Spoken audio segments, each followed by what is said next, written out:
Hello and welcome.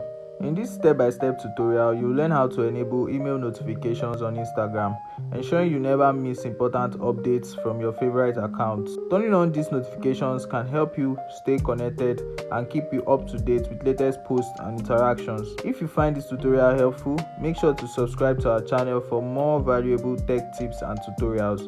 Let's dive in. Open up your Instagram app and tap on the profile picture on the bottom right. Now tap on the three horizontal lines in the top right corner to open up your profile menu. Now tap on settings. In settings, scroll up and tap on notifications. In notifications, scroll up and tap on email notifications to check out the email preference.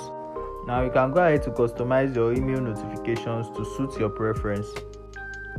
Enabling email notifications on Instagram ensures you stay connected and promptly informed about the latest posts, direct messages, and interactions.